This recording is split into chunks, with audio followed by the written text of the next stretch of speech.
এখন যে দিচ্ছে মানুষ এটা কারণ এটা আছে কি এখানে যে আছে মানুষ বুঝে গেছে কি ওকে ভোট দিতে আমাদের বাইক সব ঢেকে দিচ্ছে এখন যেটা যেটা কনস্টিটিউশনাল ডিউটি আছে একটা রেসপন্সিবিলিটি আছে মানুষ বুঝছে এটা যেমন অন্য দায়িত্ব আছে এটা ন্যাশনাল কনস্ট্রাকশন জন্য আপনার ডেভেলপমেন্ট জন্য এটা দায়িত্ব আছে কি আপনি আসুন অংশগ্রহণ করুন ভোট জন্য তো ধীরে ধীরে এটা যেটা আছে কলকাতা আগে অনেক কম ভোটিং পার্সেন্টেজ হতো এবার দিল্লি থেকে মুম্বাই থেকে বেঙ্গলোর থেকে চেন্নাই থেকে কম হতো আমরা বললাম কি গোটা পশ্চিমবঙ্গে যদি হতে পারে কলকাতা কেন হতে পারে না কলকাতার লোক এত জাগ্রত আছে কলকাতার লোক এত সায়েন্স এন্ড কালচার ওরিয়েন্টেড আছে আমরা সুইপ অ্যাক্টিভিটিস অনেক করেছিলাম হাইরাইজ বিল্ডিং এ আমরা করেছিলাম আমরা রিকোয়েস্ট করলাম যত ক্লাব আছে যত পাড়া আছে সবাইকে রিকোয়েস্ট করলাম আমরা যে আপনারা এগিয়ে আসুন ও ভোট দিন because this is a very important duty, this is a very important right. এটা রাইট হতে পারে কি আমরা 5 বছরে या 2-3 বছর মধ্যে এক্সারসাইজ করতে পারি লোকসভা और असेंबली इलेक्शन है but it's a very very important right with each and every individual should exercise হতে পারে অনেক লোক যে আছে বিজনেস জন্য কাজ জন্য কলকাতা থেকে বাইরে আছে আসতে পারছেন না but those who in Kolkata আমি সবাইকে রিকোয়েস্ট করেছিলাম কি আপনি 5 মিনিটও পাবেন সকালে 7টা থেকে বিকেলে 6টা 11 ঘন্টা আছে any time you can come and vote কিছু জায়গা থেকে ভোটারদের প্রভাবিত করার অভিযোগ এসেছে যেমন ডায়মন্ড হারবার রয়েছে সাউথ চব্বিশ বেশ কিছু দেখুন যেটা আছে প্রভাবিত করা যেটা আছে আমাদের কাছে এক গাদা কমপ্লেন্ট এসছে কিছু কমপ্লেন্ট সাবস্টেন্সিয়েট হয়েছে কিছু কি হয়েছে ডায়মন্ড হারবার যেটা নেই আমি বলবো কি ফল্টাতে আর একাধ জায়গাতে কিছু ব্ল্যাক টেপ লাগিয়ে দিয়েছে হোয়াইট টেপ লাগিয়ে দিয়েছে এটা লাগিয়ে দিয়েছে ও সব ওখানে রিপোর্ট হবে যেমন যেমন যেটা অবস্থা ছিল ওটা ট্যাকেল হয়েছে আমাদের সব অ্যারেঞ্জমেন্ট ছিল ওয়েবকাস্টিং যে আমি ভোট দিলাম এখন আমাদের অফিস থেকে ডি অফিস থেকে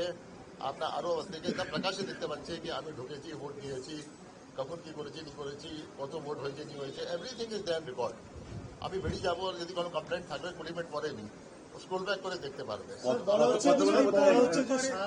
স্বাধীন ভারতের পরে এই প্রথমবার এত শান্তিপূর্ণ ভোট হয়েছে কোনো কিছু বড় দুর্ঘটনা ঘটেনি কোনো বড় কোনো অশান্তির ঘটনা ঘটেনি এই প্রথম কিন্তু দেখা গেল এত আরে এটা কেন ঘটবে না পশ্চিমবঙ্গে তো প্রত্যেক জিনিসে এগিয়ে আছে এখন পশ্চিমবঙ্গে এগিয়ে আসছে কি আমি গোটা কান্ট্রিকে রাস্তা দেখাবো কি পশ্চিমবঙ্গে যেটা নাম বদনাম করেছিল কি ইলেকশন 5 ফেজ নিয়ে 8 ফেজে হয় অন্য স্টেটে সিঙ্গেল ফেজ ডাবল ফেজে হয় পশ্চিমবঙ্গে দেখিয়ে দিয়েছে কি 2 ফেজে হবে আর আমি আশা করি ফিউচারে সিঙ্গেল ফেজে হবে যেমন আপনার কেরালাতে হয় তামিলনাড়ুতে হয় অনেক স্টেটে হয় সিঙ্গেল ফেজে পশ্চিমবঙ্গে কেন হবে না এত এখানে ভালো মানুষ আছে পড়াশোনা আছে লিটারেচার আছে আর্ট আছে কালচার আছে why should not be single phase क्योंकि এখানে যে আছে মানুষ যে আছে কেউ চায়নি এখানে ভায়োলেন্স করার জন্য কিছু মাইনরিটি লোক আছে মতলব ইন মাইনরিটি যে আছে কি 2% লোক 3% লোক যেটা আছে আউট অফ 100% 2% লোক যেটা সাপোজ এটা চাইবে কি আমি দাঙ্গা করবো আমি শোরগোল করবো আমি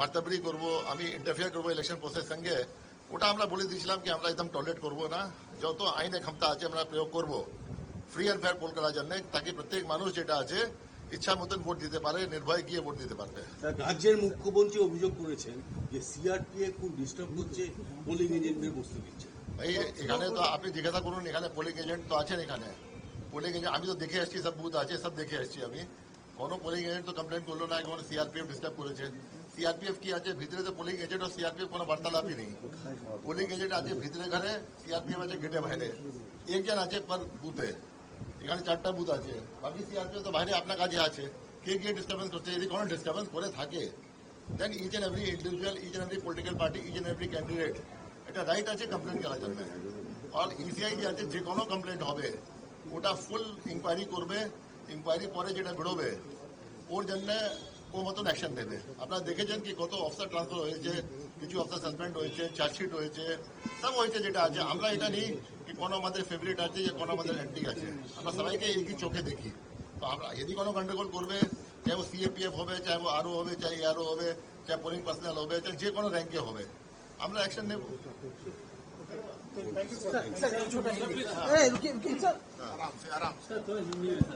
দাঁড়া একটা করে নি না স্যার এক মিনিট স্যার कर ले रहे सर, हम लोग नहीं लगेगा, हम लोग इतना 25 साल से जर्नलिज्म कर रहे हैं सर। चलो चलो चलो सर, जिस तरह से आज चुनाव हुआ है, क्या क्या अभी तक रिपोर्ट आया है सर? जिस तरह से कई फलता में देखा गया कि टेप लगाने का भी एक अभियोग आया है, क्या कहना चाहिए, कितना रिपोल हो रहा है और अभी तक क्या परसेंटेज जो वोटिंग हुआ उसमें क्या? देखिए, मैं अभी तक तो नहीं बता पाऊंगा, लेकिन 3 बजे तक जिसके आंकड़े हैं मेरे पास, रफली आपका 80% वोट हो गया है और कलकत्ता में भी अराउंड 75 से 80 के बीच में था 3 बजे।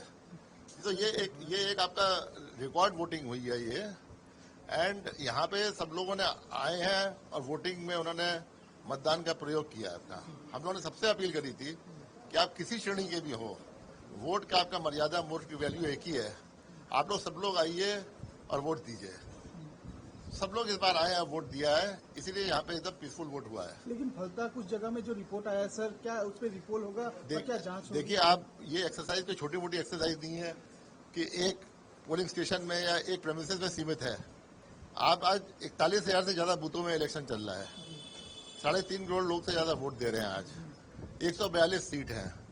अपना पूरा वेस्ट बंगाल का एरिया है 88,000 स्क्वायर किलोमीटर, उसमें रफली आधे एरिया का है। कुछ 2, 4, 10 बूथ में अगर गड़बड़ हुआ है तो हम लोगों ने पकड़ लिया उसको एंड उसका एक्शन होगा। हमारे पास तो पहले ही दिन बोल दिया था, ये तो लक्ष्मण रेखा है जहाँ पे 100 मीटर के आसपास जिसके अंदर कोई भी घुसेगा, उस CAPF को सख्त निर्देश है कि जो वोटर है वही घुस पाएगा, या जिसको RO ने सर्टिफिकेट दिया है कि खाना पानी चाय के लिए आ रहा है वो कर सकता है।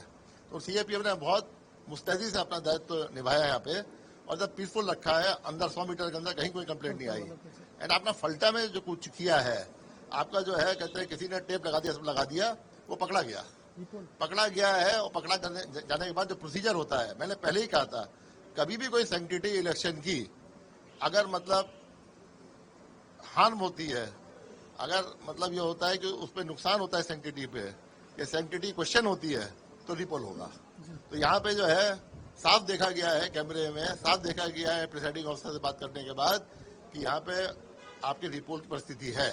लेकिन इसका फाइनल डिसीजन जो है वहाँ सेक्टर ऑफिसर हैं, ऑब्जर्वर हैं, प्रिसाइडिंग ऑफिसर हैं, RO हैं, ARO हैं, सब मिला के डिसीजन लेंगे, तब ये डिसीजन होगा रिपोर्ट का। लगातार कड़ा आप लोग यहाँ पे सख्ती आजमा रहे हैं सर, चाहे ट्रांसफर की बात हो, सस्पेंड की बात हो, कल रात में भी देखा गया है सर। और क्या अभी तक लगता है कि शांतिपूर्ण तरीके से हुआ है? कुछ ऐसा वायलेंस की खबर आपके पास आई है? देखिए, छुटपुट वायलेंस की खबर होगी, लेकिन ऐसी वायलेंस की खबर कि आपकी बॉडी पड़ गई है, कोई आदमी को मर्डर हो गया है या कोई बहुत बड़ा हादसा हो गया, ऐसा नहीं है। और थोड़ा बंगाल में पॉलिटिकली सच्चाई एटमोसफियर रहता है, लोगों का पॉलिटिकल एफिलिएशन काफी तगड़ा होता है, डे टू डे फ्लक्चुएट नहीं करता, फ्लक्चुएट करने में टाइम लगता है।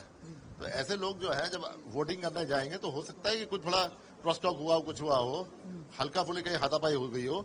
लेकिन हमारे जो हमारे अर्धसैनिक बल थे, हम लोग के जो पुलिस वाले थे, सेक्टर ऑफिसर थे, एग्जीक्यूटिव मजिस्ट्रेट थे, एकदम तत्पर थे, सब जगह उन्होंने अटका दिया।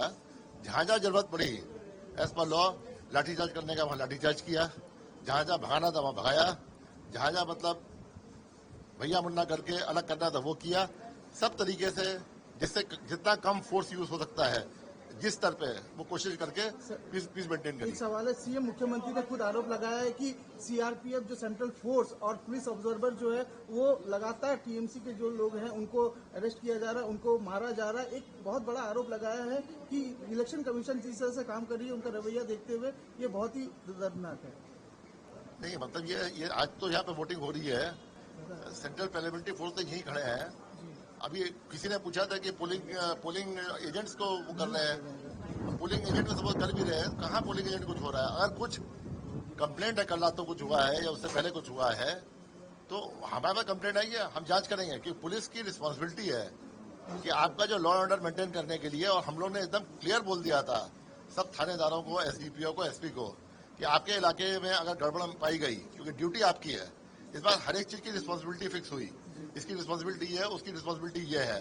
अगर बॉम्ब मिला आपके इलाके में, अगर आर्म्स मिले आपके, ये कुछ भी मिले आपके इलाके में जो नहीं मिलने चाहिए थे, अब तो 2 महीने से हिदायत दे रहे हैं कि आप पूरा साफ कर दीजिए एरिया जो है।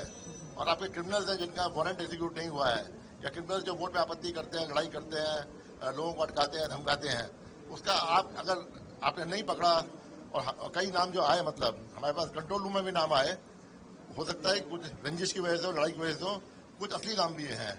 अगर इनमें से कोई अगर उस दिन इलेक्शन के दिन नुकसान करेगा वोटिंग प्रोसेस का, पब्लिक को हैम्पर करेगा डेमोक्रेटिक राइट एक्सरसाइज करने का, तो एक्शन होगा। तो पुलिस ने अपना एक्शन लिया। सर, इतिहास में ये पहली बार बंगाल में जो है 2 फेज में चुनाव हो रहे हैं और इसमें इस तरह से जो आप लोगों ने इस तरह सख्ती बरती है, इसमें जो लोगों परसेंटेज है, वोट परसेंटेज भी काफी इजाफा हुआ है। सर, क्या कहना चाहेंगे, किस तरह से ये इस चीज को देख रहे हैं? और सेकेंड फेज में भी जिस तरह से अभी तक जो रिपोर्ट आ रही है सब जगह में शांतिपूर्ण हुआ है, क्या कहना है इस विषय पे, जो एक इतिहास बंगाल में देखा गया? ये तो जो यहाँ के वोटर है उनकी मेजोरिटी की वजह से हुआ है।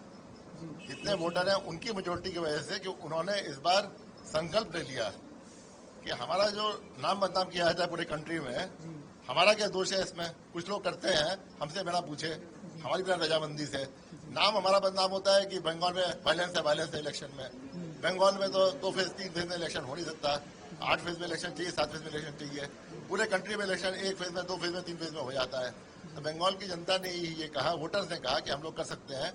इलेक्शन कमीशन ने विश्वास जताया यहाँ के वोटर्स पे, यहाँ के पॉलिटिकल पार्टीज पे, यहाँ के एडमिनिस्ट्रेशन पे, यहाँ पे अपने स्टाफ पे, बीएलओ से लेके ऊपर तक, कि यहाँ पे हो सकता है। इसलिए उन्होंने रिस्क लिया और बोला कि 2 फेज में हम करेंगे, और 2 फेज में तो सक्सेसफुल हुआ।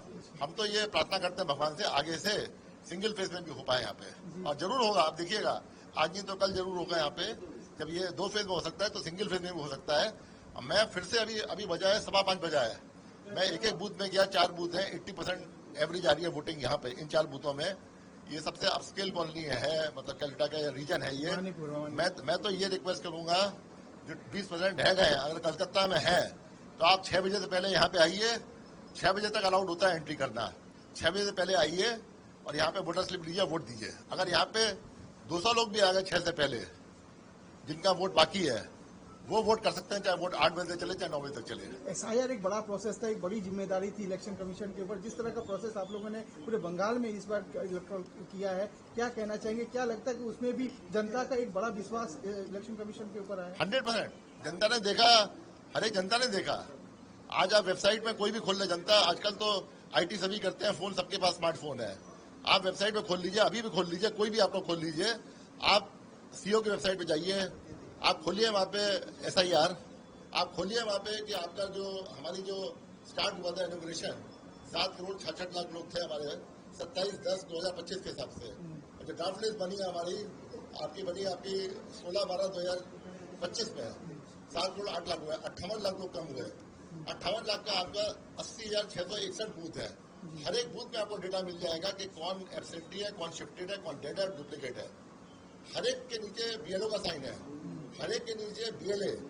कोई भी BLA मीटिंग में आया और उसने साइन किया, उसका साइन है, मतलब अटेंडेंस है उसकी। आप खुद ही दे सकते हैं। तो वोटर ने देखा कि मेरे इलाके में जो मर गया था वो उसी का ही वोट हटा है, औरों का वोट नहीं हटा है। तो वोटर्स जब डेफिनेटली खुश हुए। कोई भी चीज साफ सुथरी होगी तो वोटर्स के तो हित में है, तो वोटर्स खुश हुए। सर, पोस्ट पोल वायलेंस का एक बड़ा यहाँ पे रहता है, एक बड़ा 2 चैलेंज आपने पार किया, first phase and second phase. अभी रिजल्ट का देर है, जिस दिन रिजल्ट है, पोस्ट पोल वायलेंस का एक बड़ा यहाँ पे छाया रहता है, बंगाल में देखा जाता है। क्या कहना चाहेंगे? और सेंट्रल फोर्स का किस तरह से रोल रहेगा? देखिए, मेरा तो यही मानना है कि जैसे आपका इलेक्शन पीसफुल हुआ, पब्लिक नहीं जाएगी पोस्ट पोल वायलेंस करना। कुछ लोग करेंगे, देखिए वो बड़े माइनॉरिटी में रह जाएंगे, 2-4% लोग करेंगे और फिर वो सबका नाम बदनाम करेंगे। इससे क्या होता है? पोस्ट पोल वायलेंस क्यों होगा? जिसको जीतना है जनता ने जीता है, जिसको जनता को हरा दिया, चांस हमेशा आती है। इससे क्या फर्क पड़ गया? पब्लिक का तो क्या ऐसा हो गया? तो मेरे ख्याल से नहीं होना चाहिए। लेकिन मैंने सुना है कि मतलब इलेक्शन कमीशन ने और मिनिस्ट्री ऑफ होम अफेयर्स ने डिसीजन लिया है कि बहुत सारी पैरामिलिट्री फोर्सेस की बटालियंस एंड कंपनीज यहाँ पे रहेंगी इलेक्शन के बाद भी। अब कितने दिन रहेंगे नहीं रहेंगी, वो क्या होगा नहीं होगा, जो गवर्नमेंट चुनी जाएगी आपकी 7 मई से पहले होनी है, वो उसका जो वार्तालाप होगा MHA से, उसके अलावा होगा। लेकिन MHA रेडी है यहाँ पे फोर्स देने के लिए, ताकि कोई वायलेंस की घटना ना हो आफ्टर इलेक्शन। लगातार इस इलेक्शन कमीशन पे आरोप लगाया जा रहा है कि कहीं ना कहीं वो पक्षपात है, सेंट्रल BJP के ऊपर साथ मिलकर काम करती है पार्टी ऑफिस की तरह। क्या कहना चाहेंगे ऑपोजिशन पार्टीज का जिस तरह से कहीं ना कहीं सर? इसमें आपको स्पेसिफिक इलेक्शन देना पड़ेगा, जनरल इलेक्शन से कुछ नहीं होता। मैं कहता हूँ कि सब जर्नलिस्ट जो है ऐसे हैं या सब वैसे हैं, ये सब पैरामिलिट्री फोर्स ऐसे हैं वैसे ही, कुछ नहीं होता। स्पेसिफिक आप बताइए क्या किया नहीं किया, स्पेसिफिक उत्तर दे पाऊंगा, जनरल में उत्तर नहीं दे सकता। आप बताइए किस चीज में पक्षपात हुआ है, किस चीज में B team है, या किस चीज में पार्टनर है BJP की या किसी पार्टी का, बताइए। क्लैरिफिकेशन चाहिए पार्टी हमको बताइए कौन सा पॉइंट, तब तो आंसर करेंगे हम। जनरल क्या आंसर करें? क्या कहना चाहेंगे पूरे बंगाल के जनता को, जिस तरह से एक बड़ा रोल निभाया है वोटिंग करते हुए, आज का परसेंटेज जो भी देखा जा रहा है, क्या कहना चाहेंगे? मैं तो बहुत धन्यवाद देता हूँ बंगाल के जितने वोटर्स हैं, 6 करोड़ 83 लाख वोटर्स, वो लोग आगे आए और समय निकाल के वोट दिया, शांतिपूर्ण वोट दिया, ज्यादा से ज्यादा मत दिया। फर्स्ट फेज में 93% वोट हुआ। हमने सेकेंड फेज में कहा कि 93% आपके पास एक मापदंड है, आप इसको क्रॉस कीजिए। आपका बंगाल के अंदर ही आप कंपटीशन कीजिए, आप 93 से ज्यादा कीजिए, क्योंकि आपके पास फिगर आ गया है। तो आशा करते हैं इस फेज में बहुत ही हाई परसेंटेज वोट होगी। दोनों फेज मिलके जो मेरा अनुमान है 90 से ऊपर होगा। 90 से ऊपर होगा तो ये बहुत अच्छा रिकॉर्ड होगा एंड पीसफुल इलेक्शन का रिकॉर्ड होगा। फ्यूचर में हम एक्सपेक्ट करेंगे जो है सिंगल फेज इलेक्शन भी बंगाल में होगा। Thank you sir.